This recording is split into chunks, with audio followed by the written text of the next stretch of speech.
땅의 개념으로 투자하는 회사를 찾아보는 첫 번째 시간으로 이항을 알아보겠습니다. 중국 광저우에 본사를 둔 세계 최고의 자율항공기술 플랫폼 기업입니다. 1912년 나스닥에 상장했는데 AAVS와 승객 AAVS인 무인항공기 사진 촬영, 응급 서비스를 지원 제작하는 회사로 2016년 세스에서 최초의 상업용 전기여객 무인항공기 이항 184를 소개하였습니다. 이항 184의 사양을 보면 급속 충전 2시간으로 비행 가능 시간이 23분, 평균 속도 100km, 자체 속도 200km, 인양 무게 100kg, 합계 300kg입니다. 비행 고도가 500m, 비행 상황 실시간 관제.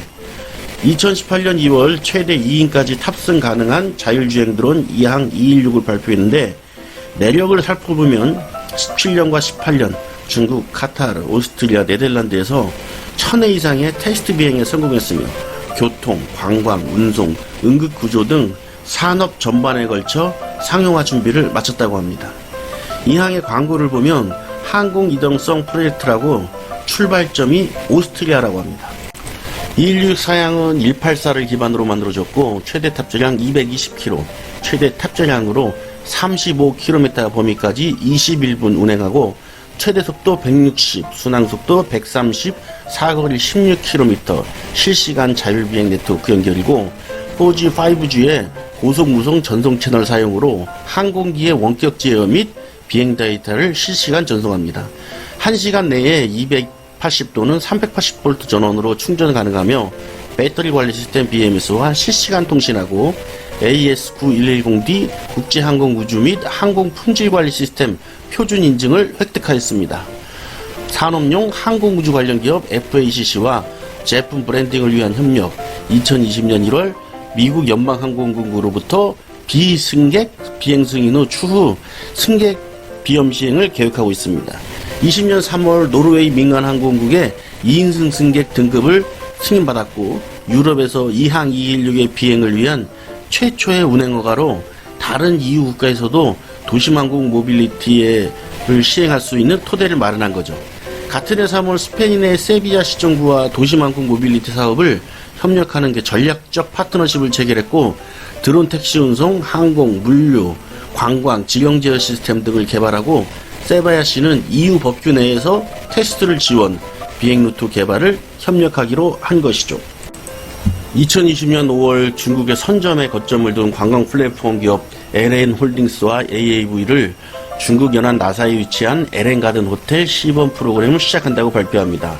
항공운송, 여행자 운송, 항공물류, 항공라이드쇼 등 이항의 AAV 적용 사례죠. 2020년 6월에는 DHL과 협력해서 중국에서 드론 배송을 시작하고 팔콘 드론을 활용해서 자동 택배 배송을 하는데 스마트 캐비넷에 드론이 도착하면 직원이 화물을 실어주는 방식입니다.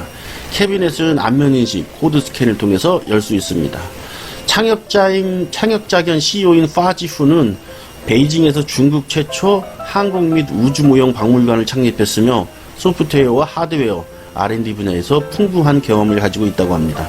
2008년 베이징 올림픽 비상제어 시스템, 베이징 999 비상구조센터 명령 및 제어 시스템, 광동 지방 비상명령 및 제어 플랫폼의 프로젝트에 참여했으며 엔지니어로서 자기가 하는 일을 즐기고 있는 사람으로 보여줍니다.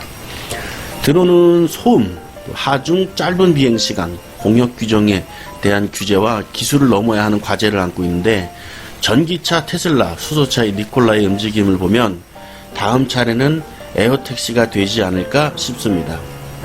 에어택시 주변을 둘러보겠습니다. 택시를 개발 중인 회사로는 독일의 스타트업 볼보코터의 볼보시티가 있습니다. 중국에 있는 볼보의 모회사인 길리홀딩이 앵커펀드로 메르세데스 벤츠의 모회사인 다임러에 3천만 달러를 투자받았습니다. 2명이 탑승할 수 있으며 전용 이착륙, 인프라와 항공 관제 시스템이 필요하고 2019년에 비행 테스트를 시작해서 2023년 본격적으로 드론 택시 서비스를 예정입니다. 미국의 우버는 2020년 항공택시 시범 서비스를 댈러스, 로스앤젤레스, 멜버른에서 시작하려고 하는데 최대 4명의 탑승이 가능하고 헬리콥터와 드론을 합친 구조를 가졌습니다. 빌딩에 스카이포트를 건설하고 온디맨드 방식으로 우버 앱을 호출하도록 할 예정입니다. 에어버스는 4인승 드론 택시인 시티 에어버스가 무인 시험에 성공하였으며 1회 충전으로 120km 속도로 80km 주행하도록 개발되었습니다.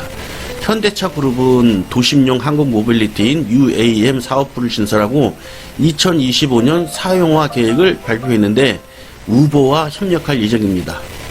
에어택시, 드론택시, 항공택시 등으로 불리는 도심항공 모빌리티는 두 가지 관점으로 바라봐야 합니다. 첫 번째가 드론 배달입니다. 현재 음식과 의약품을 앱으로 주문하면 집 앞에 두고 갈 수 있는 서비스를 하고 있는데 미국의 월그린은 알파벳의 자회사인 윙과 계약을 맺고 배달 서비스를 시작하며 드론으로 배달하는 첫 소매업체의 타이틀을 가졌습니다. 미국 UPS의 드론 사업부 자회사인 플라이워터 포워드도 미국 연방항공청으로부터 드론 배송 승인을 받았고 의약품에 집중해 전국 병원망에 드론 약품을 배송하는 서비스를 확대할 예정입니다. 드론 배달이 활기를 보이는 시점에 에어택시, 드론택시는 본격 가동을 준비한다는 것입니다. 두 번째로 자동차는 완전 자율주행 최종 5단계중 4레벨을 밟아야 하는데 일론 머스크는 테슬라가 2020년에 5단계 자율주행 개발이 가능할 것이라고 말했습니다. 5개월밖에 남지 않았네요. 현재 부분적 자율주행인 2단계와 조건부 자율주행인 3단계 사이에 있으며 2020년에 시내 주행을 포함한 도로 환경에서 주행 시 운전자 개입이나 모니터링이 필요치 않은 상태인 고급 자율주행에 접근하리라고 봅니다. 모든 환경하에서 운전자 개입이 필요치 않은 5단계는 사실상 무의미하다고 봅니다. 자율주행 자동차의 기술 발전과 규제 개혁이 이루어지는가를 에어택시에 맞춰서 봐야 합니다. 이제 꿈틀하고 시작된 항공 모빌리티는 달리기 시작한 전기차 초입의 모습 단계로 접어들었습니다. 전기차 제조업체보다 시장의 규모가 크진 않지만 제작업체도 한정적이죠. 기술에 10년을 보고 투자하라. 안전하고 자율적인 친환경 항공 모빌리티 회사인 자율항공 차량기술 플랫폼 이항과 주변을 둘러봤습니다. 미중 무역전쟁으로 미국 내 상장된 중국 회사들이 영향권에 있기에 주가가 힘을 쓰지 못하고 있습니다. 다르게 보면 이때가 매수 기회로 보이는데 토지로 보이시나요? 감사합니다.